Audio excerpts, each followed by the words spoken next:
Next जिस सवाल की हम बात करने वाले हैं इसका नाम है बेलमैन फोर्ड एल्गोरिथम। अब इससे पहले जो लास्ट एल्गोरिथम हमने पढ़ी थी वो थी हमारी डाइक्स्ट्राज एल्गोरिथम।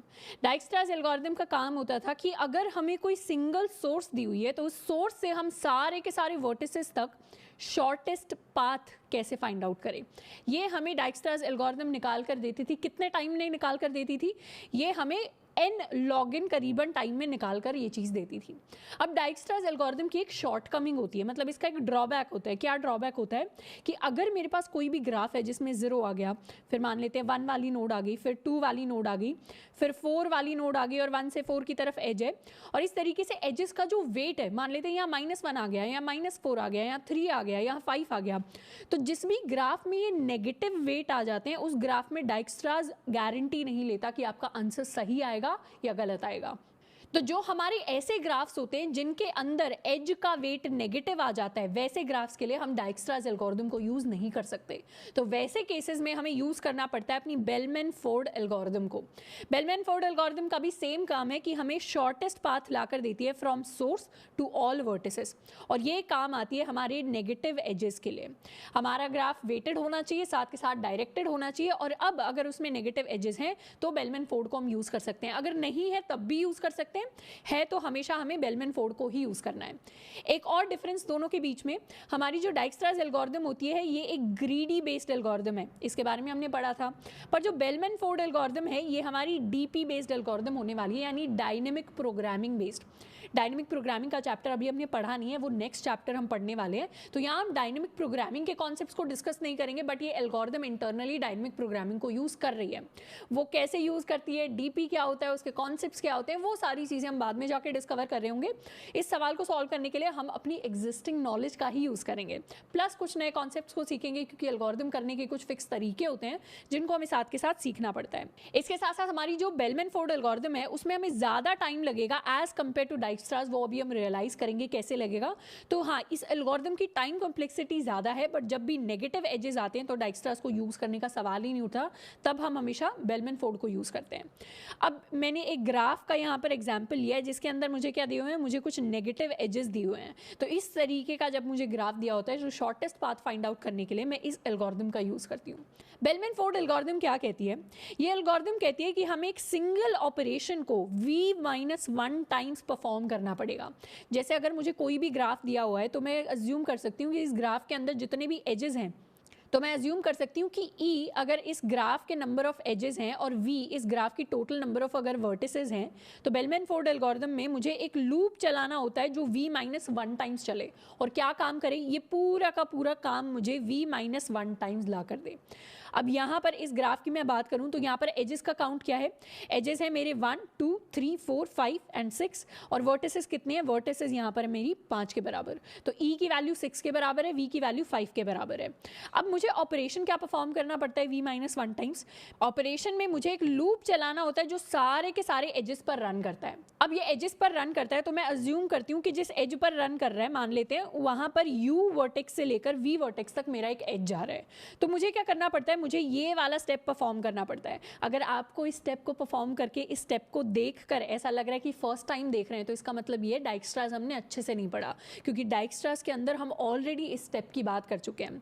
इनफैक्ट अब फन फैक्ट, ये जो स्टेप होता है ना हमारा, जिसमें हम अपडेट करते हैं अपने डिस्टेंस को, इसको हम नाम देते हैं रिलैक्सेशन का स्टेप। रिलैक्सेशन यानी हम अपने डिस्टेंस को रिलैक्स कर रहे हैं, उसकी नई वैल्यू फाइंड आउट कर रहे हैं। तो यहाँ पर ये ऑलरेडी हम बात कर चुके हैं कि अगर डिस्टेंस ऑफ U, मतलब ये अगर मेरे ग्राफ के नोड्स हैं और मान लेते हैं किसी रास्ते से मैं U वाली नोड तक पहुंची और V वाली नोड के बाद भी कोई अपना अलग रास्ता एग्जिस्ट करता है, और यहाँ पर है मेरी सोर्स। तो सोर्स से अगर U तक कोई रास्ता एग्जिस्ट करता है और यहाँ पर मैंने इस एज का वेट भी उसमें ऐड कर दिया, तो ये जो रास्ता है इसका कॉस्ट अगर यहाँ से डायरेक्ट रास्ते से कम हो जाता है तो उसका मतलब मेरा शॉर्टेस्ट पाथ यहाँ से आता है, डायरेक्ट नहीं आता। ये बेसिक मतलब है इस लाइन का। इस लाइन में मैं क्या कर रही हूँ, U तक का जो डिस्टेंस है उसमें ऐड कर रही हूँ इस एज का वेट। अगर ये दोनों वैल्यू मिलाकर, मतलब इस रास्ते का डिस्टेंस मिलाकर कम होता है डिस्टेंस ऑफ V तक डायरेक्टली इसके डिस्टेंस से, तो मैं क्या करती हूँ, डिस्टेंस ऑफ v को अपडेट कर देती हूँ, क्योंकि मुझे कम वाला डिस्टेंस हमेशा चाहिए शॉर्टेस्ट पाथ के अंदर। ये बेसिक फंडा होता है इस चीज़ को लिखने का। So this is my relaxation step, जिसको हम बार बार करते हैं बेलमैन फोर्ड एल्गोरिथम के अंदर। डाइक्स्ट्रास के अंदर भी इसको हम सीख चुके हैं। तो इस रिलैक्सेशन स्टेप को मुझे v माइनस टाइम परफॉर्म करना पड़ता है जब भी हम बेलमैन फोर्ड की बात करते हैं। तो मेरा बेसिक कोड कैसा दिखेगा? मेरे बेसिक कोड में आउटर तो मैं एक लूप चलाऊंगी for int i is equal to 0 to v-1। उसके बाद इनर में क्या लिखूंगी? सारे के सारे एजेस के लिए मैं सारे एजेस निकाल लूंगी अपने ग्राफ के, जो u से लेकर v तक जा रहे हैं, और हर एज के लिए मैं परफॉर्म कर दूंगी अपना रिलैक्सेशन वाले स्टेप को। तो ये मेरा बेसिक कोड रहता है, बेसिक सूडो कोड, जिसको हम परफॉर्म कर रहे होंगे। तो एक बार हम इसको ड्राई रन करके भी देख लेते हैं अपने इस ग्राफ के ऊपर कि हम कैसे कर रहे होंगे। सबसे पहले तो मेरे पास अपना एक डिस्टेंस मैट्रिक्स होगा। मान लेते हैं ये मेरा डिस्टेंस है, जिसमें यहाँ पर मैं अपने इंडेक्स लिख देती हूँ। This is index 0, 1, 2, 3 and 4। शुरुआत में हम क्या करते हैं? सोर्स का सोर्स से तक, अगर मैं सोर्स को यहाँ पर 0 मान लूँ तो मुझे क्या करना है? 0 से लेकर हर एक वर्टेक्स तक का शॉर्टेस्ट डिस्टेंस फाइंड आउट करना है। तो शुरुआत में सोर्स से लेकर सोर्स तक का ही डिस्टेंस कितना होता है? 0 के बराबर होता है। तो 0 से लेकर 0 तक का ही अगर मैं डिस्टेंस निकालूँ तो that will be equal to 0। तो इनिशियल स्टेप में यहाँ पर मैं 0 से इनिशियलाइज करती हूँ और बाकी सबके डिस्टेंस को मैं इन्फिनिटी से इनिशियलाइज करती हूँ। तो इनिशियलाइजेशन भी लिख देते हैं। 0 से 0 तक का डिस्टेंस मेरा 0 हो जाएगा। उसके बाद इनिशियलाइजेशन में ये सारी की सारी वैल्यूज मेरे पास इन्फिनिटी होंगी। अब मुझे क्या करना है? मुझे एक लूप चलाना है v-1 टाइम। तो मैं उसकी आइटरेशंस लिख लेती हूँ यहाँ पर। ये मेरी आइटरेशन 0 है, ये मेरी इनफैक्ट ये मेरी आइटरेशन फर्स्ट है, ये मेरी आइटरेशन सेकंड है, ये मेरी थर्ड है, this is my fourth iteration. यहाँ पर v की वैल्यू है 5 के बराबर। तो मुझे 4 बार अपने लूप को चलाना है और 4 बार लूप को चलाने से मेरे पास मेरा फाइनल आंसर लौट कर आ जाएगा। सबसे पहली आइटरेशन में क्या करो? सारे के सारे एजेस निकाल दो और सबके लिए उनके डिस्टेंस को हमें कंपेयर कर लेना है। तो सबसे पहले फर्स्ट एज की बात करते हैं। फर्स्ट एज में हम इस एज को कंसिडर कर लेते हैं। इस एज की बात करूं तो यहाँ पर 0 मेरा u हो जाएगा एंड 1 मेरा v हो जाएगा। अब u से लेकर v तक एक एज है। v का डिस्टेंस क्या है? v का डिस्टेंस है इन्फिनिटी। u का डिस्टेंस क्या है? u का डिस्टेंस है 0। वेट का डिस्टेंस क्या है? वेट की वैल्यू क्या है? वेट की वैल्यू 2 के इक्वल है। तो यहाँ मैं देख लूंगी क्या 0 + 2 लेस देन इन्फिनिटी होता है? हाँ, लेस देन इन्फिनिटी होता है। तो इस 1 वाले डिस्टेंस को अपडेट कर दो, यानी इस वैल्यू को हटाकर मैं अपनी नई वैल्यू लिख दूंगी which will be equal to 2। यहाँ पर तो हर बार हर आइटरेशन में 0 की वैल्यू 0 ही रहेगी, मतलब 0 से 0 तक का, सोर्स से सोर्स तक का डिस्टेंस हमेशा 0 रहता है। अब मैंने इस एज को कंसिडर कर लिया। इस एज में अब मेरे v की वैल्यू चेंज हो जाएगी, ये बन जाएगा 2 वाला नोड मेरा नया v। यहाँ u से लेकर v तक मेरा एक एज एग्जिस्ट करता है। अगर मैं डिस्टेंस ऑफ u की बात करूँ तो ये 0 है, डिस्टेंस ऑफ v की बात करूँ तो ये इन्फिनिटी है। एज की वेट की वैल्यू मेरे पास 4 है। तो यहाँ पर मैं देख लूंगी डिस्टेंस ऑफ u यानी 0 प्लस एज का वेट यानी 4, is this less than distance of v मतलब इन्फिनिटी। तो ये वैल्यू भी ट्रू हो जाती है। तो मतलब इस इन्फिनिटी को हटाकर यहाँ पर काट कर मैं लिख दूंगी 4 को। तो यहाँ पर चेंज कर लेते हैं, this will be equal to 4 now. यहाँ पर भी 2 के लिए मेरे पास 4 आ जाएगा। इनफैक्ट यहाँ पर भी काट कर मुझे 2 करना था। ये जो मेरा 2 है 4 पर नहीं, ये मेरा 2 यहाँ पर आएगा। अब 0 के लिए ये वाला एज भी हो गया, ये वाला एज भी हो गया। अब हम आ जाते हैं 1 पर। 1 के अगर सारे एजेस की मैं बात करूँ तो u भी हट जाएगा, v भी हट जाएगा। अब मेरा u 1 बन जाएगा, v मेरा 2 बन जाएगा। तो यहाँ से लेकर यहाँ तक एज है। अब मैं क्या करूँगी? डिस्टेंस ऑफ u मतलब 2 की वैल्यू प्लस माइनस 4, ये हो जाएगा मेरे पास -2। Is this less than this distance, यानी 4 से कम है क्या? हाँ, 4 से कम है। तो 2 तक जो जाने का सबसे छोटा तरीका है, अब वो 4 नहीं होगा, अब वो -2 हो जाएगा। तो मैं यहाँ पर 2 के 4 को काट कर यहाँ पर -2 कर दूंगी। मतलब ये वैल्यू अब 4 से अपडेट होकर -2 के इक्वल हो जाएगी। इसको बिल्कुल आसान भाषा में समझाऊं तो मैंने क्या किया? 0 ने फाइंड आउट किया कि सबसे छोटा डिस्टेंस 0 से 2 तक पहुंचने का ये 4 के थ्रू है। तो मैंने क्या किया? पहले यहाँ पर 4 लिख दिया। अब 1 के थ्रू मैंने फाइंड आउट कर लिया कि सबसे छोटा डिस्टेंस ये वाले एज के थ्रू नहीं है, सबसे छोटा डिस्टेंस तो यहाँ से लेकर यहाँ तक आता है, क्योंकि यहाँ पर 2 है, यहाँ पर -4 है, दोनों का सम क्या है? -2। तो यहाँ तक का डिस्टेंस कम हो जाएगा। अब ये जो डिस्टेंस वर्ड है थोड़ा सा कंफ्यूजिंग लग सकता है बिगिनर्स को। क्यों? क्योंकि डिस्टेंस तो हमेशा हम सोचते हैं पॉजिटिव ही होता है, नेगेटिव डिस्टेंस का क्या मतलब होता है? तो इस डिस्टेंस को, इस वेट को हम कैसे इमेजिन कर सकते हैं? इसको पैसे की तरह इमेजिन कर सकते हैं। यहाँ से मैं यहाँ गई तो मुझे 2 रुपए देने पड़े किसी को, और यहाँ से यहाँ आई तो मुझे 4 रुपए मिले। तो ओवरऑल मुझे क्या मिला? ओवरऑल मुझे 2 रुपए मिले, और यहाँ से यहाँ आने में 4 रुपए खर्च हो रहे हैं। तो ऐसे केस में 2 रुपए मुझे मिलना अच्छी बात है या 4 रुपए खर्च होना अच्छी बात है? ऑब्वियसली 2 रुपए मुझे मिलना अच्छी बात है। तो मतलब ये वाला जो डिस्टेंस है, this is my shortest distance, और ये मेरा सोर्स से लेकर इस वाली नोड तक का अभी तक का शॉर्टेस्ट डिस्टेंस मैंने फाइंड आउट किया है। तो ये लॉजिक है इस चीज़ के पीछे का। अब आ जाते हैं अपनी नेक्स्ट नोड की तरफ। यहाँ पर 0 से निकलने वाले सारे नेबर्स हमने कवर कर लिए हैं। अब नेक्स्ट मैं आ जाती हूँ वी की तरफ। v की तरफ मैं आई तो अब ये मेरा u हो गया। u से निकलने वाले एजेस क्या हैं, ये मेरा पहला v हो गया। तो u से लेकर v तक मेरे पास एक एज है, v का डिस्टेंस है इन्फिनिटी, u का डिस्टेंस है -2, तो -2 + 2 ये वाले एज का वेट ये हो जाएगा 0 के बराबर। क्या 0 लेस देन इन्फिनिटी है? हाँ, 0 लेस देन इन्फिनिटी है। तो यहाँ पर इस डिस्टेंस को अपडेट करके मैं 0 कर दूंगी और वही सेम चीज़ मैं अपने डिस्टेंस एरे में कर दूंगी, यानी इस वैल्यू को 0 कर दूंगी। यहाँ पर क्या हो रहा है, यहाँ पर मैंने एक डिस्टेंस एरे बनाया हुआ है जो मैंने डाइक्स्ट्राज में बनाया था, और उसी डिस्टेंस एरे के अंदर के मैं आपको अपडेट्स बता रही हूँ। इनिशियलाइज करेंगे इन वैल्यूज़ के साथ, फर्स्ट आइटरेशन में अपडेट होकर कुछ ऐसा बन जाएगा, सेकंड में अपडेट होकर कुछ ऐसा बन जाएगा। इस तरीके से ड्राई रन में आपको सिखा रही हूँ कि हम एक्चुअली करने क्या वाले हैं कोड के अंदर। अब यहाँ पर मैंने इस एज के लिए बात कर ली है, 2 से क्या कोई और एज निकलता है? नहीं निकलता। तो अब मैं आ जाती हूँ 3 पर।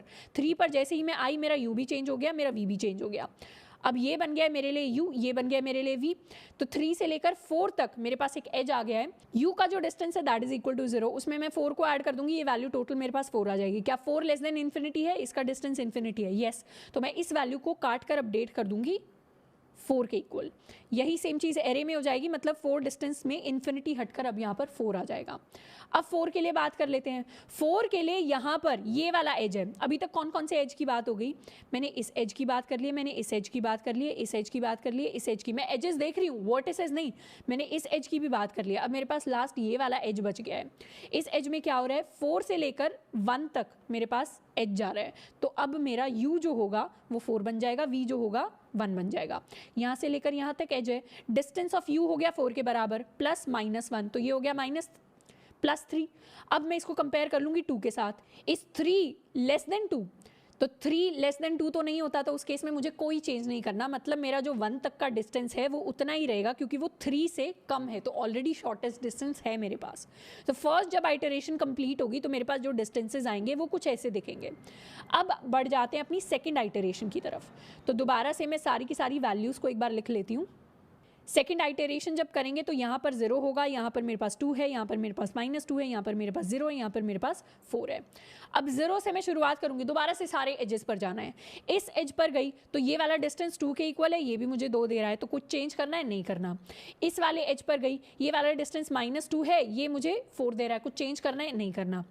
फिर मैं इस एज पर गई, ये वाला डिस्टेंस -2 है, ये मुझे क्या दे रहा है? ये भी मुझे -2 दे रहा है, कुछ चेंज करना है? नहीं करना।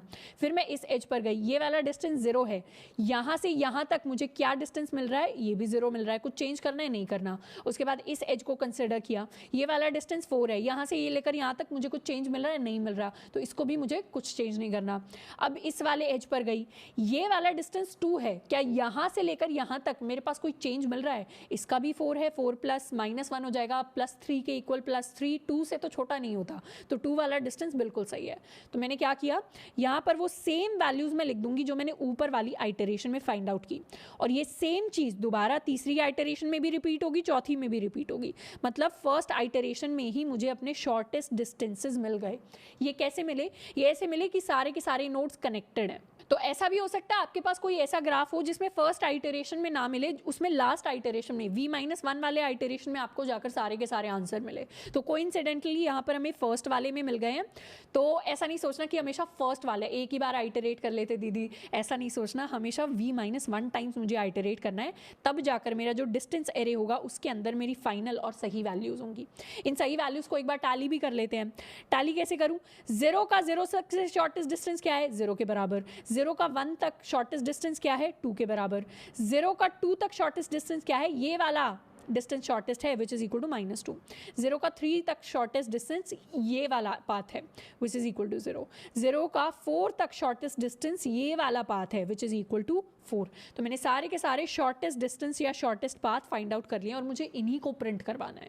अब इनको प्रिंट करवाने के लिए बेसिक मैंने क्या क्या किया है, मुझे बस अपना एक डिस्टेंस नाम का एरे क्रिएट करना है, जिसका मैं साइज दूंगी new int of size v। और उसके बाद मुझे सिंपल लूप रन करना है जिसमें मैं हर बार अपने v-1 आइटरेशन करूंगी, सारे के सारे एज निकालूंगी, ग्राफ के सारे एज निकालने हैं और उन सब के लिए रिलैक्सेशन यानी ये वाला स्टेप मुझे परफॉर्म करना है।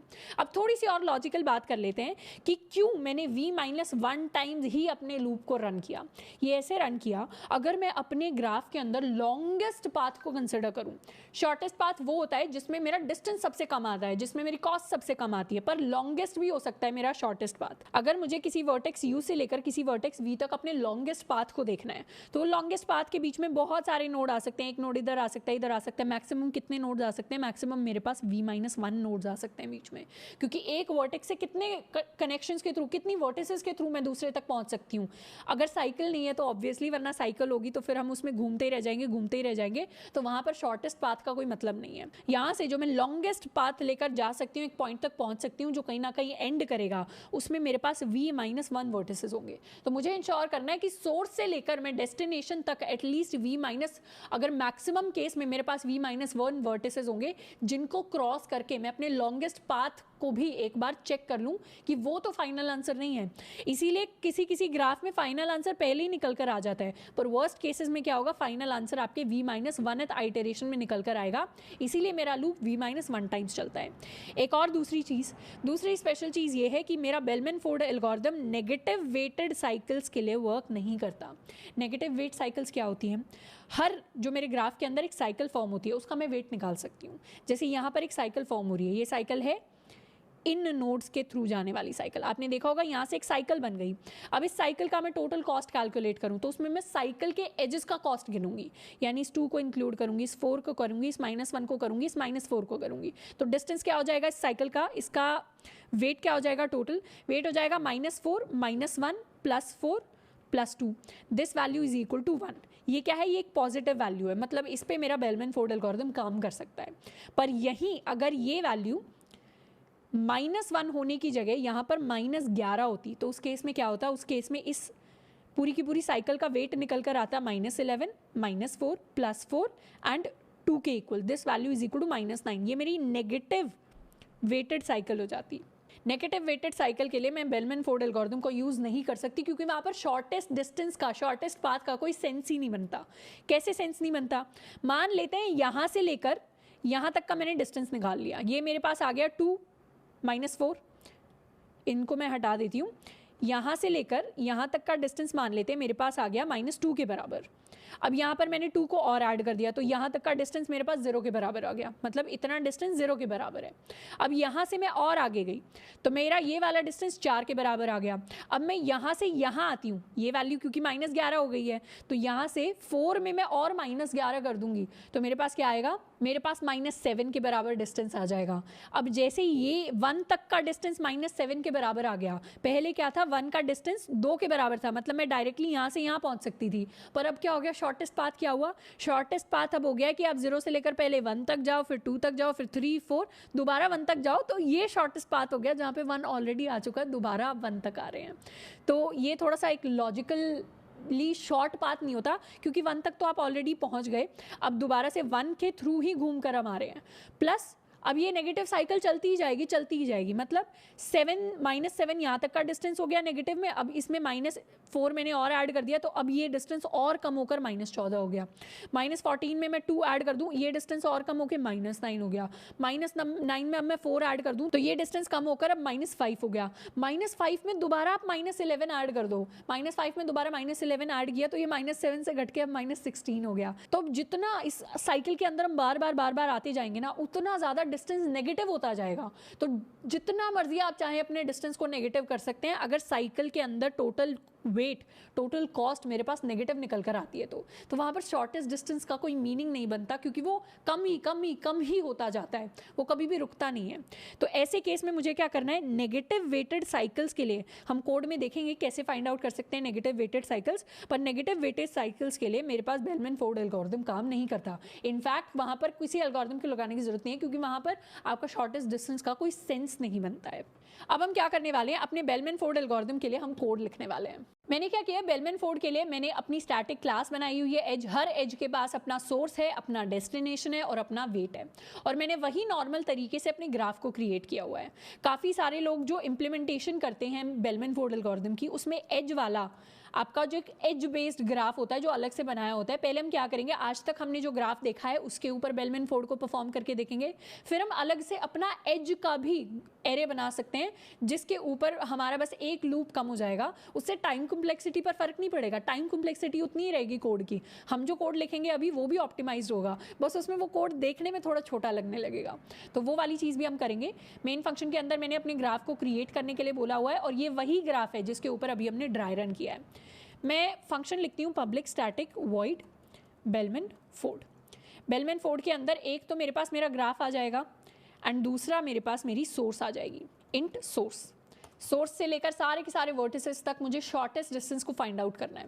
तो सबसे पहले तो एक डिस्टेंस नाम का एरे बना लेते हैं। Int distance is equal to new int of graph dot length. उसके बाद मुझे क्या करना है, शुरुआत में तो मैं इसको इनिशियलाइज कर दूंगी। हम हमेशा डिस्टेंस को कैसे इनिशियलाइज करते हैं, एक मैं लूप चला दूंगी 0 से लेकर डिस्टेंस डॉट लेंथ तक i प्लस प्लस। अगर मेरा जो i है वो सोर्स के बराबर नहीं है, सोर्स के बराबर नहीं है, तो बाकी सारे वर्टिसेस के लिए जो डिस्टेंस का इनिशियलाइजेशन होता है, डिस्टेंस ऑफ i हो जाता है इंटीजर डॉट मैक्स वैल्यू, यानी प्लस इन्फिनिटी के इक्वल। बाकी सारे केसेस में वो जीरो ही रहता है, मतलब जब i की वैल्यू सोर्स के बराबर है तब जीरो रहेगा, बाकी सारे केसेस में इन्फिनिटी। तो ये मैंने इनिशियलाइज कर दिया है। अब परफॉर्म करते हैं अपना एल्गोरिथम। एल्गोरिथम के अंदर सबसे पहला आउटर लूप जो मुझे लगाना होता है, पहले मैं v की वैल्यू फाइंड आउट कर लेती हूँ। मेरी v की वैल्यू हो जाएगी मेरी ग्राफ डॉट लेंथ के इक्वल, यानी इतने ही वर्टिसेस हैं मेरे ग्राफ के अंदर।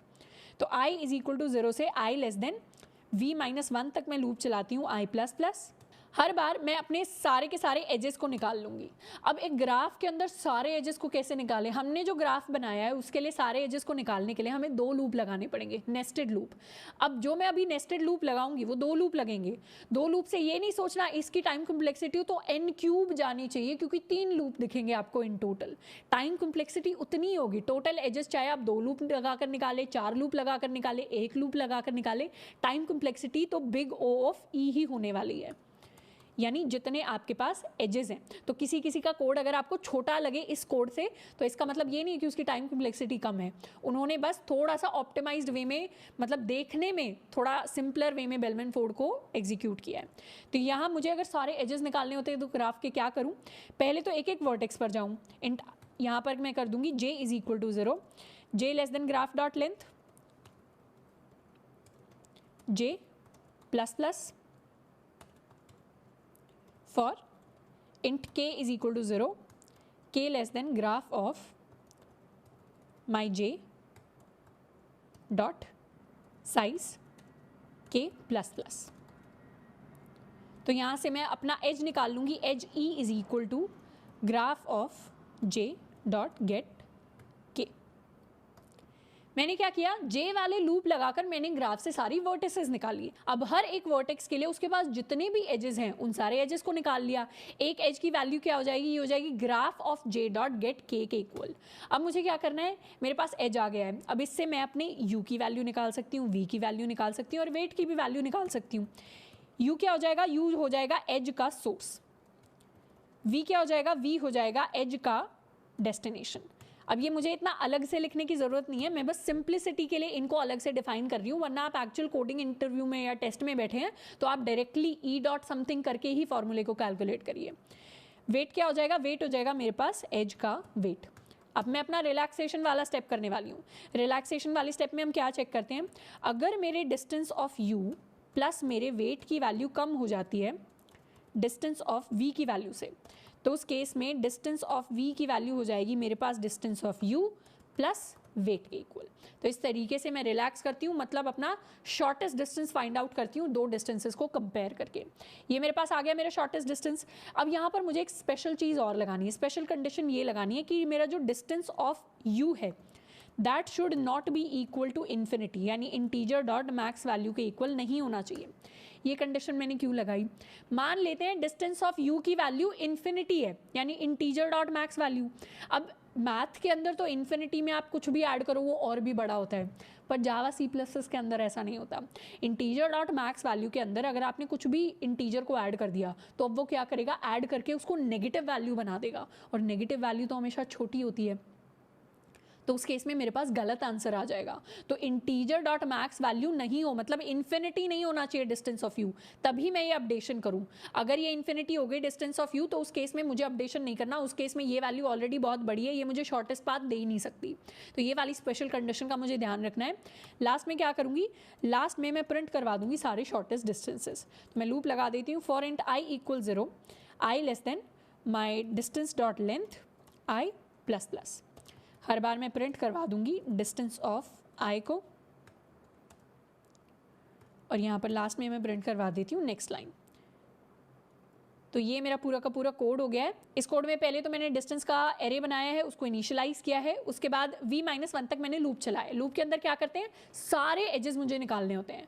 एजेस निकालने के लिए पहले वर्टिसेस निकाल लो, हर वर्टेक्स के लिए उसका एज निकाल लो, फिर u-v वेट आ जाएगा, उसके बाद रिलैक्सेशन लगा दो। बहुत सिंपल कोड है बेलमैन-फोर्ड एल्गोरिथम का।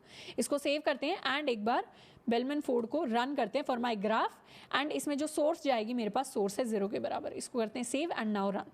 आउटपुट मेरे पास आया है 0, 2, -2, 0 and 4, which is the same output जिसको अभी हमने ड्राई रन करके निकाला था। अब यहाँ अगर मैं टाइम कॉम्प्लेक्सिटी की बात करूँ तो ये वाला पूरा का पूरा जो पार्ट है, ये जो इनर वाले दो लूप हैं, इन दोनों लूप की मिलाकर टाइम कॉम्प्लेक्सिटी बिग ऑफ ई है।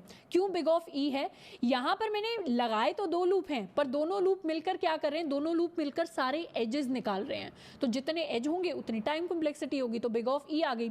और आउटर लूप की टाइम कॉम्प्लेक्सिटी मेरे पास हो जाएगी बिग ऑफ वी। अब बिग ऑफ ई वाला लूप वी टाइम्स चल रहा है, तो क्या मैं कह सकती हूँ टोटल जो टाइम कॉम्प्लेक्सिटी है that is big of V into E. तो ये मेरे बेलमैन-फोर्ड की टाइम कॉम्प्लेक्सिटी मेरे पास आती है।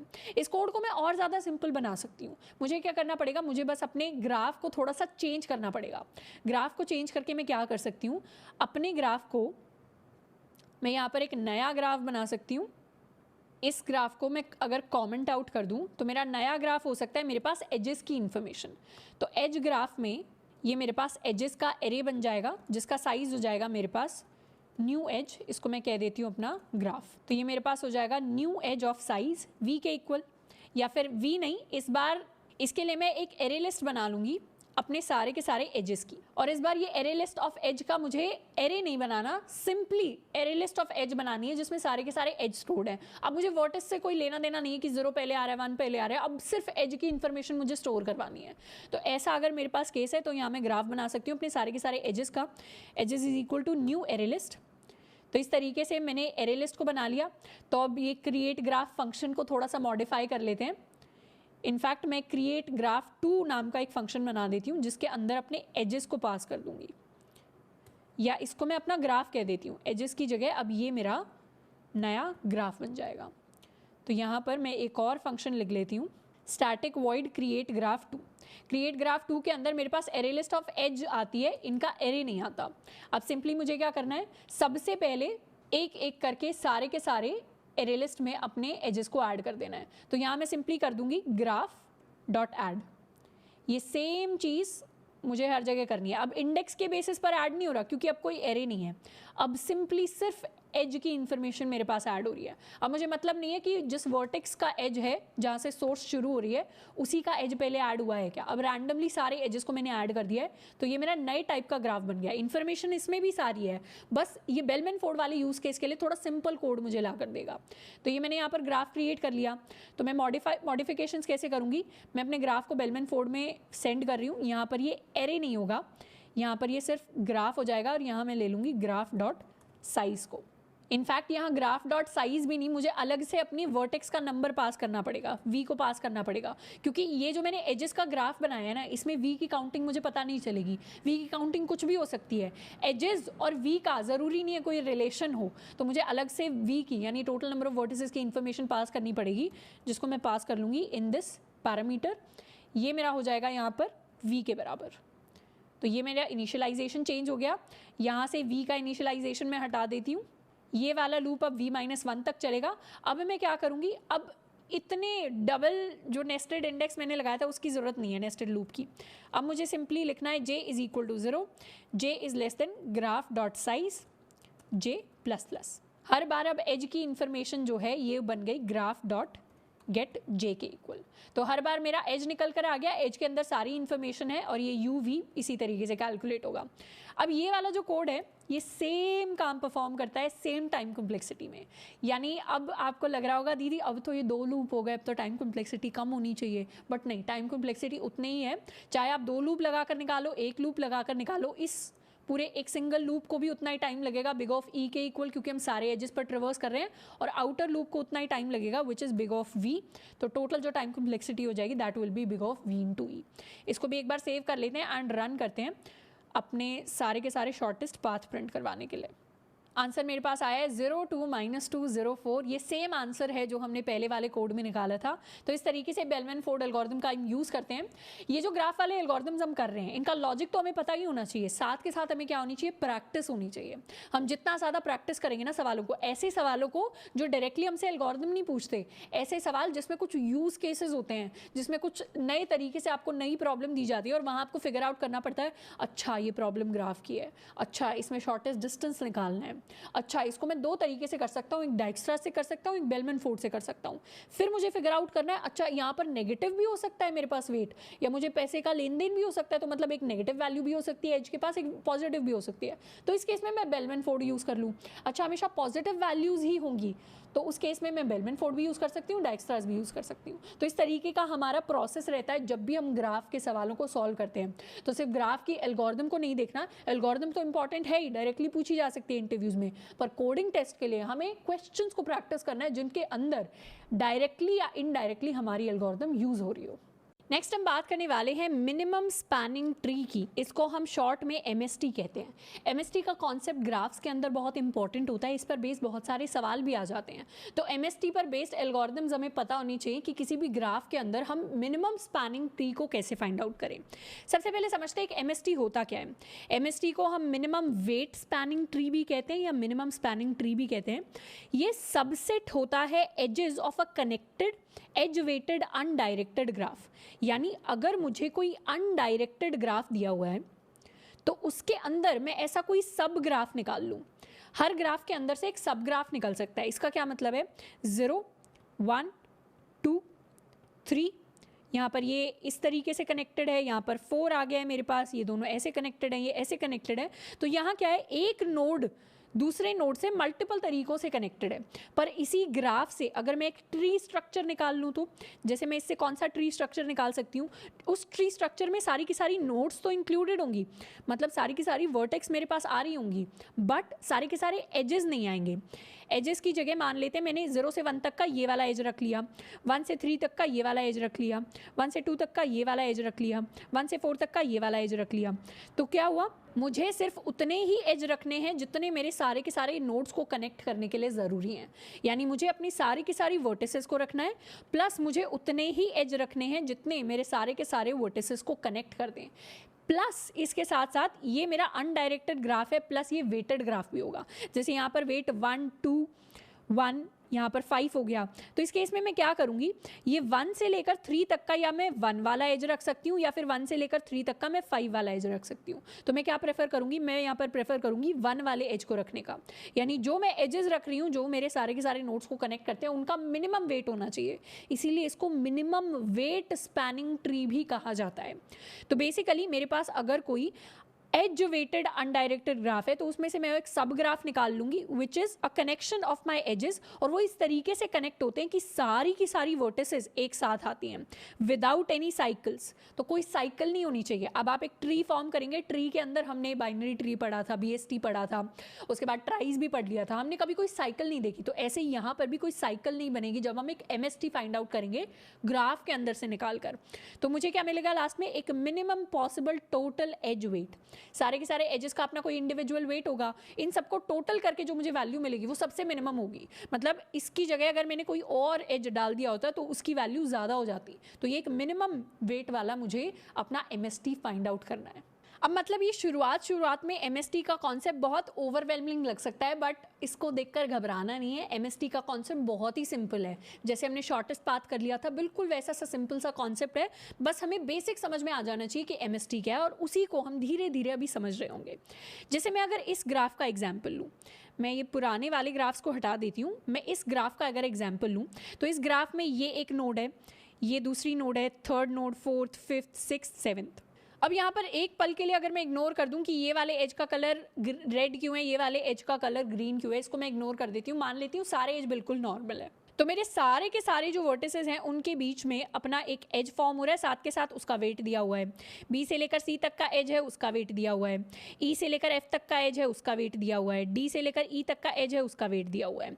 तो इससे मेरे पास बहुत सारे MST फॉर्म हो सकते हैं, पर इसमें सबसे लीस्ट कॉस्ट, सबसे minimum possible total edge weight वाला जो MST होगा वो यहाँ पर ग्रीन से हाईलाइटेड है।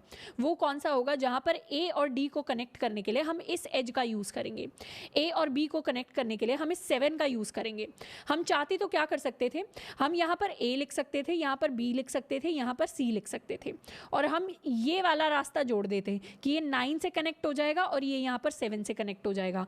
इन तीनों नोड्स को अगर मुझे कनेक्ट करना होता तो मैं ऐसे भी कनेक्ट कर सकती थी, जहाँ मैं इस वाले एज को इग्नोर कर देती, इन दोनों को ले लेती, पर उस केस में वेट क्या बनता? उस केस में 7 + 9 16 हो जाता। इस केस में क्या बन रहा है? ग्रीन वाले में 5 + 7 यानी 12 बन रहा है, which is less as compare to 16। तो ये वाला केस को मुझे कंसिडर नहीं करना, मुझे इन दोनों ग्रीन वालों को लेना है। तो इस तरीके से सिर्फ इन 3 वर्टिसेस के बीच में ही नहीं, सारी की सारी वर्टिसेस के बीच में मुझे हमेशा अपना जो टोटल कॉस्ट निकल कर आना चाहिए। हो सकता है आपने 2 वर्टिसेस के बीच में मिनिमम कॉस्ट वाला ना लिया हो, पर ओवरऑल जो कॉस्ट आनी चाहिए वो मेरी कम आनी चाहिए। उसको ध्यान में रखते हुए हम MST को फॉर्म करते हैं। तो यहाँ पर ये जो ग्रीन एजेस दिए हुए हैं, ये सारे के सारे एजेस मिलकर मेरे MST को बनाते हैं। यहाँ पर ये जो हाईलाइटेड हैं ये मेरी वर्टिसेस बन जाएंगी, और ये पूरा का पूरा बन जाएगा मेरा MST। तो इस ग्राफ से इस तरीके का मैं MST निकालती हूँ। तो इसको अगर मैं समराइज करूँ पूरी बात को, MST क्या होता है? मिनिमम स्पैनिंग ट्री, यानी एक ऐसा ट्री जो मेरे पूरे के पूरे ग्राफ का एक सब ग्राफ है। सब ग्राफ कहने का मतलब एक छोटा पार्ट है जिसके अंदर कोई साइकिल नहीं है, जो क्या है, जिसमें सारी वर्टिसेस कनेक्टेड हैं, कनेक्ट हो जाती हैं, प्लस इसका जो वेट है वो मेरे पास मिनिमम निकल कर आता है। ये 3 कंडीशन सेटिस्फाई करेगा अगर जो भी ग्राफ, वो मेरा मिनिमम स्पैनिंग ट्री बन जाएगा किसी भी ग्राफ के लिए। तो अब हम क्या करेंगे? अब हम एक एल्गोरिथम को यूज करके सीखेंगे कि MST को फाइंड आउट कैसे करते हैं अनडायरेक्टेड वेटेड ग्राफ के लिए। सबसे पहली एल्गोरिथम जिसको हम यूज़ करने वाले हैं, इसका नाम है प्रिम्स एल्गोरिथम। प्रिम्स एल्गोरिथम बहुत फेमस है, जितनी डाइक्स्ट्रास, बेलमैन फोर्ड फेमस है।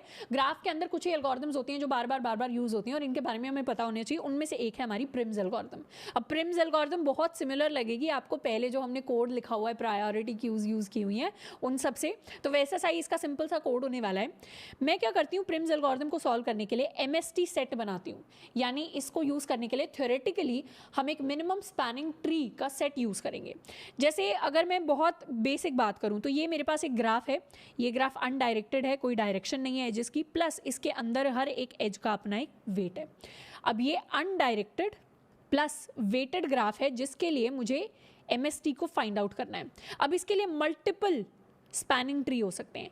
एक स्पैनिंग ट्री हो सकता है जिसमें 0 तो है, 1 भी है, 2 भी है, 3 भी है। एक स्पैनिंग ट्री हो सकता है जिसमें मेरे पास ये वाला कॉम्बिनेशन निकल कर आए, तो ये भी क्या हो गया? ये भी एक स्पैनिंग ट्री बन गया है, जिसके अंदर एजेस क्या लिए हैं मैंने? ये 10 ले लिया है, ये 15 ले लिया है, ये मैंने 40 ले लिया है।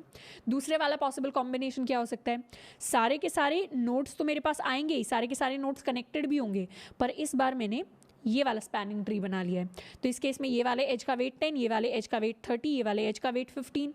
ये सारी की सारी कंडीशंस को सेटिस्फाई कर रहा है, मतलब इसमें साइकिल नहीं है, नोड्स मेरे क्या हैं? सारे के सारे वर्टिसेस कनेक्टेड हैं, पर ये वाला जो है मिनिमम नहीं है। क्यों मिनिमम नहीं है? टोटल जो कॉस्ट निकल कर आ रही है, यहाँ पर कॉस्ट हो गई है मेरी 10 + 40 50 + 15, दिस इज इक्वल टू 65। जबकि यहाँ पर भी मेरे पास कोई साइकिल नहीं है, यहाँ पर भी मेरे सारे वर्टिसेस कनेक्टेड हैं, पर यहाँ पर कॉस्ट क्या निकल कर आ रही है? यहाँ पर मेरे पास कॉस्ट है 10 plus 30 which is 40 plus 15 that is equal to 55। तो ऑब्वियसली 55 जो कॉस्ट है दैट इज लेस देन 65। तो मेरे इस ग्राफ का जो MST निकलेगा वो ये होगा एज कंपेयर टू दिस। और भी कई मल्टीपल स्पैनिंग ट्रीज पॉसिबल हैं, पर जो मिनिमम वाला है वो आंसर में ये मेरे पास निकल कर आने वाला है, क्योंकि इसके अंदर मेरे पास मिनिमम कॉस्ट है। तो इस तरीके से ग्राफ के मल्टीपल स्पैनिंग ट्रीज हो सकते हैं, बट उनमें से मिनिमम स्पैनिंग ट्री एक ही होगा जिसकी मिनिमम कॉस्ट होगी। हो सकता है दो भी हो, मतलब डिपेंड करता है एजेस का वेट कितना है, पर मिनिमम कॉस्ट तो एक सिंगल वैल्यू ही होगी हमेशा। अब MST को फाइंड आउट करने के लिए हम कॉन्सेप्ट यूज करते हैं MST सेट का। मतलब मैं इमेजिन कर लेती हूँ, अपने दिमाग में सोच लेती हूँ कि मेरे पास एक MST सेट है। ये सेट है मेरे कुछ वर्टिसेस का। वर्टिसेस कहने का मतलब है कि मेरे पास कुछ ऐसे नोड होंगे जो MST के अंदर ऐड हो जाएंगे, और दूसरा मैं एक सेट ले लूँगी जिसमें वो वाले नोड्स होंगे जो MST के अंदर नहीं ऐड हुए अभी, नॉट इन MST सेट। ये वो वाले मेरे पास वर्टिसेस हो जाएंगे। शुरुआत में मैं अपने MST को कुछ यहाँ पर बनाने वाली हूँ। तो शुरुआत में मेरे नॉट MST के अंदर क्या क्या होगा, एक तो मेरे पास नोड 0 वाली होगी, एक मेरे पास 1 वाली होगी, एक मेरे पास 2 वाली होगी, एक मेरे पास 3 वाली होगी। तो शुरू में मेरे MST सेट के अंदर कोई नोड नहीं है, सारी की सारी नॉट MST सेट के अंदर है। अब मुझे एक एक करके इन नोड्स को यहाँ पर लेकर जाना है। अब साथ के साथ मैं क्या करूंगी, मैं एक विजिटेड एरे को कंसिडर करूंगी। मेरे पास एक विजिटेड एरे आ गया, इसके अंदर मेरे पास डिफरेंट इंडेक्सेस हैं, जैसे 0 आ गया, 1 आ गया, 2 आ गया एंड 3 आ गया। तो हर एक इंडेक्स के लिए मैं ट्रैक कर लूंगी कि मेरा वो वाला वर्टेक्स क्या विजिट हो गया है। विजिट होने का मतलब है वो MST सेट के अंदर क्या ऐड हो गया है। शुरुआत में सबके लिए मुझे वैल्यू को रखना है फॉल्स। अब हमेशा मिनिमम स्पैनिंग ट्री का एक स्टार्टिंग पॉइंट हो सकता है, हम कोई भी स्टार्टिंग पॉइंट ले सकते हैं, हमारे पास सेम मिनिमम स्पैनिंग ट्री आएगा। मैं क्या करूंगी, अपने स्टार्टिंग पॉइंट को 0 ले लूंगी। तो शुरुआत में नॉट MST से 0 को हटाकर मैं उसको अपने MST वाले सेट के अंदर ऐड कर दूंगी। ये मेरा प्रोसेस रहेगा। मैंने क्या किया, 0 को यहाँ से हटाकर मैंने 0 को ऐड कर दिया यहाँ पर। अब हर एक जो वैल्यू है उसके साथ में एक डिस्टेंस एसोसिएट कर देती हूँ। शुरुआत में सिर्फ मेरी जो स्टार्टिंग वाली नोड होगी उसका डिस्टेंस 0 होगा, बाकी सब का डिस्टेंस इससे ज़्यादा है। तो शुरू में अज्यूम करूंगी कि सबसे कम डिस्टेंस वाली चीज़ को मैं निकाल लूँ। सबसे कम डिस्टेंस वाली चीज़ को निकाला, इसको MST सेट के अंदर डाल दिया। MST सेट के अंदर डालने का मतलब है कि यहाँ पर अगर मैं अपना मिनिमम स्पैनिंग ट्री बनाऊँ तो उसके अंदर मैं अपनी नोड 0 को ऐड कर चुकी हूँ। अब 0 को जैसे ही मैंने ऐड किया तो बाकी मेरे पास क्या क्या वर्टेक्स बच गई, बाकी मेरे पास बच गया 1, मेरे पास बच गया 2, मेरे पास बच गया 3। अब मुझे क्या करना है, 1 2 3 मतलब जितने भी अब मेरे पास इन तीनों नोड से कनेक्ट होने वाले एजेस हैं, अब उन तक का इनका कॉस्ट निकाल लो। जैसे 1 तक कनेक्ट होता हुआ मेरे पास ये एज है जो 0 के थ्रू आता है, तो इसका कॉस्ट हो गया 10 के इक्वल। 2 तक कनेक्ट होने वाला, मतलब इस नोड तक कनेक्ट होने वाला मेरे पास जो एज है, जो MST से नॉन MST तक एजेस जा रहे हैं, मुझे उनको देखना है। किसको देखना है, MST से नॉन MST तक जाने वाले एजेस को। तो 0 से 2 की तरफ जो एज जा रहा है दैट इज इक्वल टू 15, ये 1 हो गया। 0 से 3 की तरफ जो जा रहा है दैट इज इक्वल टू 30, ये 1 हो गया। इन तीनों में से मिनिमम कौन सा है, इन तीनों में से मिनिमम मेरे पास ये 10 वाला एज है। तो नेक्स्ट जो नोड मैं सिलेक्ट करूंगी वो ये वाली नोड होगी, मतलब 1 वाली, जो मिनिमम कॉस्ट के थ्रू जिस तक मैं पहुंच पा रही हूँ।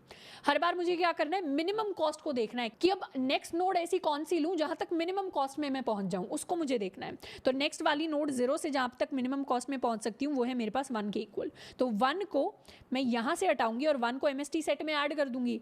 MST सेट में ऐड करने का मतलब है अपने MST में ऐड कर दिया, तो 1 वाली नोड यहाँ पर आ गई। कैसी, किस कॉस्ट के थ्रू आ गई, 10 वाली कॉस्ट के थ्रू आ गई।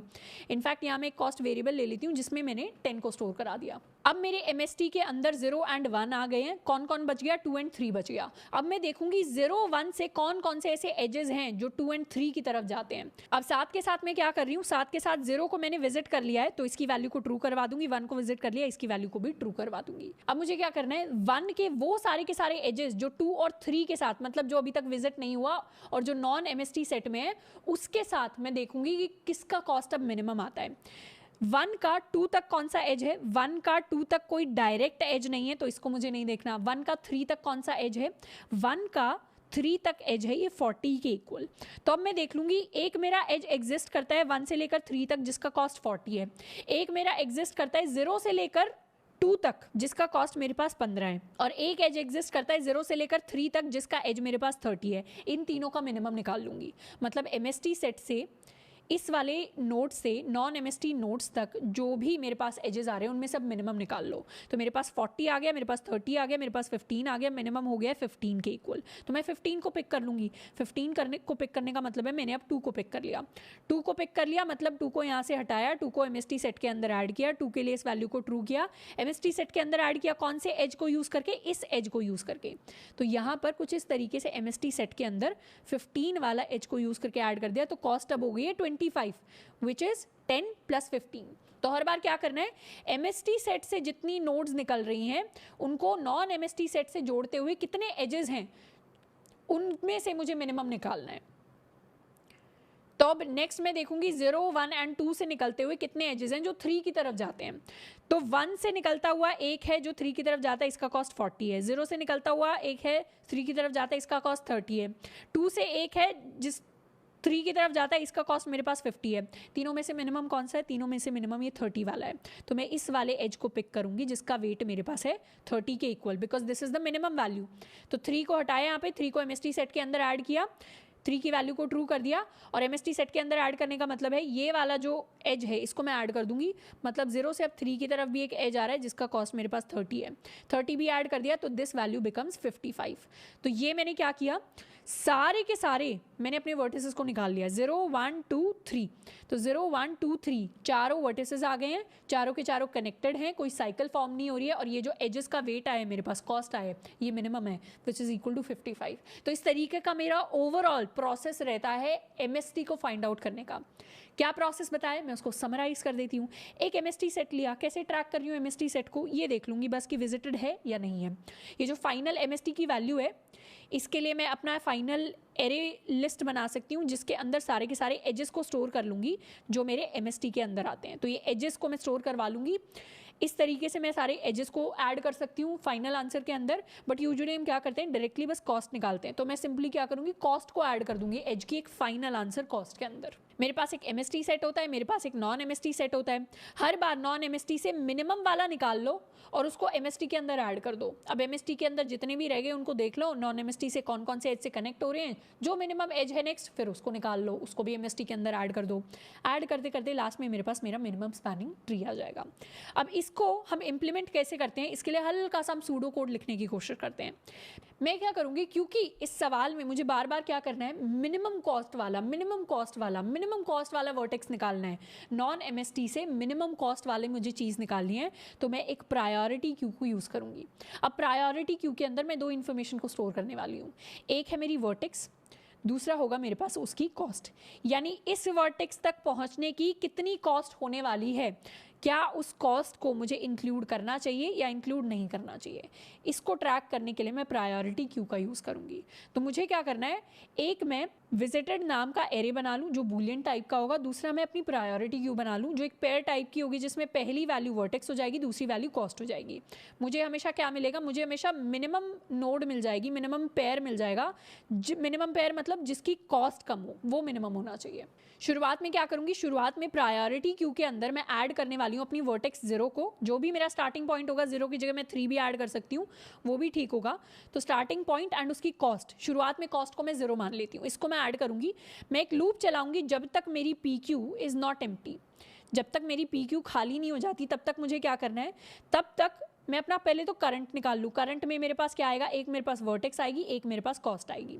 अब मैं देख लूँ क्या मेरा करंट विजिटेड तो नहीं है। विजिटेड वाले करंट के लिए कुछ नहीं करना, विजिटेड जो है उसको तो मतलब हम ऑलरेडी देख चुके हैं, कॉस्ट वगैरह सब कुछ, उसके लिए कुछ नहीं करना।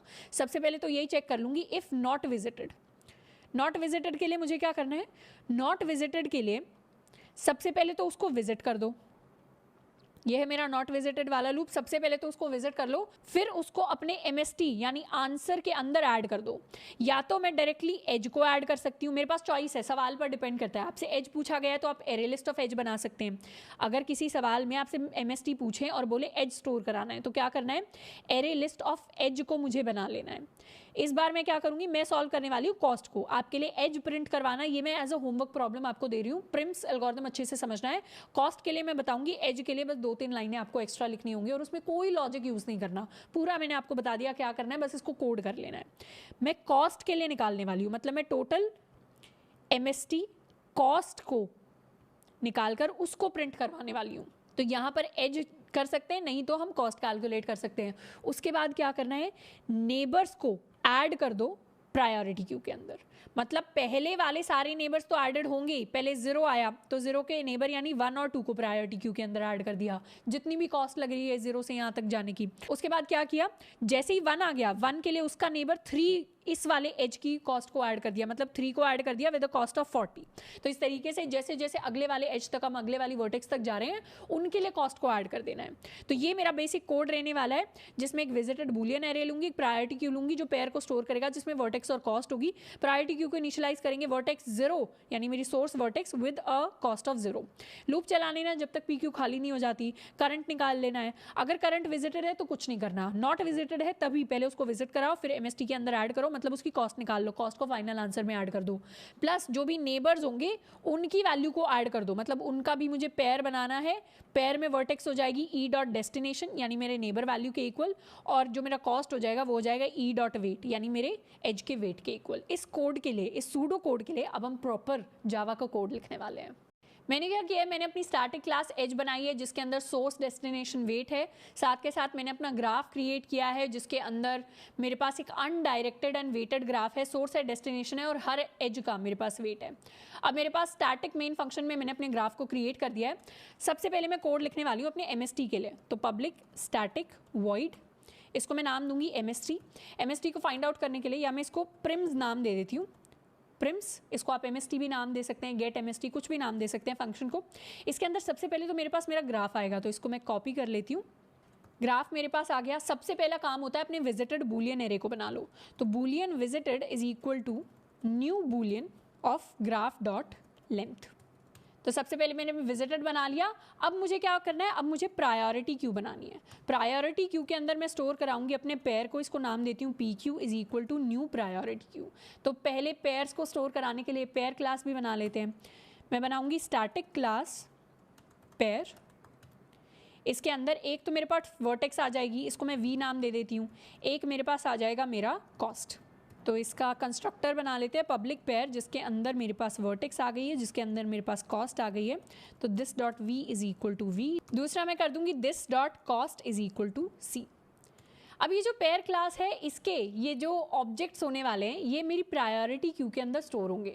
अब ग्रीडी के अंदर हमने पढ़ा था कि जब भी ऑब्जेक्ट्स प्रायोरिटी क्यू के अंदर स्टोर होते हैं तो इंटरनली कुछ सॉर्टिंग करेगा प्रायोरिटी क्यू, छोटे को पहले लेकर आएगा, बड़े को बाद में लेकर आएगा, क्योंकि प्रायोरिटी क्यू इंटरनली एक मिन हीप होता है।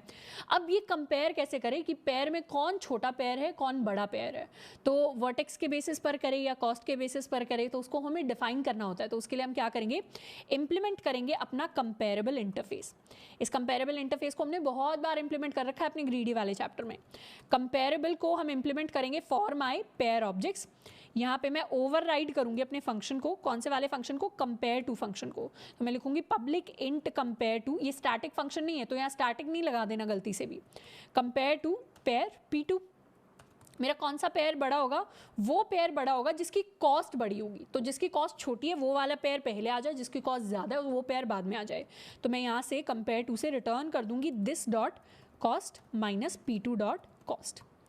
ये आया कैसे, ये आया ऐसे कि जब भी दिस डॉट माइनस सेकेंड वाली ऑब्जेक्ट होता है तो मतलब कैसे सॉर्टिंग होगी, ये मेरा असेंडिंग ऑर्डर में होगी। पर यहीं पर अगर मैं P2 dot cost minus this dot cost कर देती तो डिसेंडिंग में हो जाती, तो मुझे क्या चाहिए, असेंडिंग में चाहिए। ये सारे कॉन्सेप्ट हमने ग्रीडी में पढ़े हुए हैं, एक बार नजर मार लेना रीडिंग मटेरियल पे ग्रीडी वाले, क्योंकि उसमें कंपेरेबल वगैरह सब कुछ दे रखा है एग्जाम्पल्स के साथ, तो हमारा क्विक रिविजन हो जाएगा। वो रीडिंग मटीरियल एक दिया होगा पूरा कंपेरेबल इंटरफेस का, उससे क्विक रिविजन हो जाएगा। अगर किसी को थोड़ा सा भी याद नहीं आ रहा है, डाउट हो रहा है कि हमने क्या लिख दिया सिंटैक्स के अंदर, ऑल्दो अभी तक हम ग्राफ में आ गए तो हम बहुत बड़े बच्चे बन गए, अभी इतना हमारे कॉन्सेप्ट्स नहीं हिलने वाले। ठीक है, तो हमने बूलियन बना लिया है, हमने प्रायोरिटी क्यू पी क्यू बना लिया। शुरुआत में क्या करते हैं, पी क्यू के अंदर ऐड कर देते हैं हम 0 को एज माई सोर्स, या मैं यहाँ पर क्या ऐड कर दूँ न्यू पेयर, जिसमें फर्स्ट पेयर के अंदर 0 वाला वर्टेक्स जाएगा, कॉस्ट जाएगी मेरी 0 के बराबर। ये इनिशियलाइजेशन 0 0 के साथ करते हैं, और एक फाइनल कॉस्ट ले लेती हूँ, this is my final cost. जिसको इनिशियलाइज करूंगी 0 के साथ। ये मैं किस चीज़ की कॉस्ट कैलकुलेट कर रही हूँ, ये मैं अपने MST की कॉस्ट कैलकुलेट कर रही हूँ, या आप इसको कह सकते हैं मैं अपने MST का टोटल वेट कैलकुलेट कर रही हूँ, टोटल मिनिमम वेट। तो ये मेरा फाइनल आंसर होने वाला है। आप चाहें तो यहाँ पर एक एरे लिस्ट ऑफ एज भी बना सकते हैं, जिसके आंसर हम अपना फाइनल सारे के सारे एजेस जो भी MST के अंदर आएंगे वो स्टोर कर लें। सबका प्रिम से या MST निकालने का तरीका अलग अलग होता है, हम कॉस्ट के थ्रू MST को निकाल रहे हैं। अब एक लूप चला लेती हूँ, while my priority queue is not empty. जब तक प्रायोरिटी क्यू खाली नहीं हो जाती तब तक क्या करना है, सबसे पहले तो करंट पेयर को निकाल लो। Current is equal to PQ dot remove, current pair आ गया मेरे पास। अब चेक कर लो ये विजिटेड तो नहीं है, तो अगर ये विजिटेड नहीं है, if not of visited my current dot V, ये जो वर्टेक्स है ये विजिटेड नहीं है, तभी मेरे सारे के सारे काम होंगे। अगर विजिटेड है तो उस केस में कंटिन्यू हो जाएगा, कुछ भी नहीं करेंगे हम। तो विजिटेड नहीं है तो पहले तो इसको विजिट करा दो, visited of current dot n is equal to true. उसके साथ साथ क्या करना है, इसको MST में ऐड कर लो। MST में ऐड करने का मतलब इसकी कॉस्ट ऐड कर लो। तो इसकी कॉस्ट क्या होगी, यहाँ पर V आएगा, इसकी कॉस्ट क्या होगी, फाइनल कॉस्ट में मैं ऐड कर दूंगी अपने करंट की कॉस्ट यानी करंट डॉट कॉस्ट को। तो अब क्या करना है, अब सारे के सारे जो नेबर्स होंगे अब उनको ऐड कर लेना अपनी प्रायोरिटी क्यू के अंदर। तो लूप चला लेंगे, int i is equal to 0, i less than my graph of current dot V dot size i plus plus. पहले तो अपना एज निकाल लो, edge e is equal to graph of current dot V dot get i के equal. तो मेरा as निकल गया। मैंने क्या किया, अभी करंट डॉट वी जो है मेरा करंट वर्टेक्स है, तो करंट वर्टेक्स के लिए सारे नेबर्स निकाल लिए। एक नेबर कैसे निकाला, एज के थ्रू एज निकाल लिया। और अब एज के लिए उसका वर्टेक्स भी मुझे पता होता है, ई डॉट डेस्टिनेशन होता है, उसका कॉस्ट क्या होता है, ई डॉट वेट। तो उसको प्रायोरिटी क्यू में ऐड कर दूंगी, PQ dot add new pair of E dot destination and my final cost which is equal to E dot weight. तो ये मैंने PQ के अंदर ऐड कर दिया। तो इस तरीके से मेरा प्रिम्स का पूरा कोड खत्म हो गया। और लास्ट में मैं क्या करूँगी, लास्ट में मैं प्रिंट करवा दूंगी final cost of MST is equal to, यहाँ पर मेरी फाइनल कॉस्ट आ जाएगी which is also my minimum cost. इसको मैं कह सकती हूँ मिनिमम कॉस्ट, क्योंकि मिनिमम स्पैनिंग ट्री है तो मिनिमम कॉस्ट ही निकाल कर लेकर आएगा। तो ये मैंने फंक्शन लिख लिया है, कोड लिख लिया प्रिम्स एल्गोरिथम के लिए। ये मैंने पेयर क्लास बनाई है, पेयर क्लास को मैं इंप्लीमेंट किया कंपेरेबल इंटरफेस, क्योंकि मुझे कंपेयर करना पड़ेगा सारे पेयर्स को, जिसका कॉस्ट कम होगा वो पहले आ जाए सॉर्टिंग में। प्रिम्स क्या करता है, एक विजिटेड बूलियन ले लेता है और साथ के साथ अपना एक प्रायोरिटी क्यू बना लेते हैं।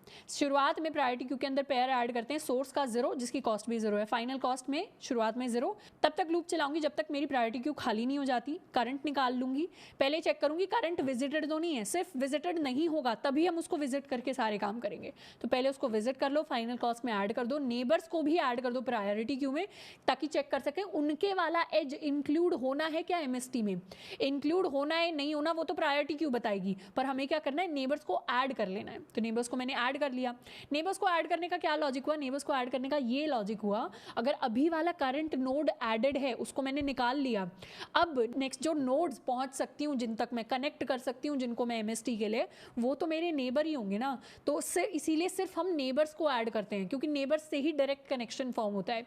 MST के अंदर सारे नोड्स का कनेक्टेड होना जरूरी है, इसलिए हम नेबर टू नेबर जाते रहते हैं। अब मेन फंक्शन के अंदर क्या करूंगी, मेन फंक्शन के अंदर मैं प्रिम्स को कॉल करने वाली हूँ फॉर माई ग्राफ। इसको करते हैं save and now run. Answer मेरे पास आया है, final cost of MST is equal to 55, जो कि सेम कॉस्ट है MST के लिए जिसको हमने कैलकुलेट किया था। तो इस तरीके से सॉल्व करते हैं किसी भी ग्राफ के लिए जब हमें MST निकालना होता है यूजिंग प्रिम्स एल्गोरिथम।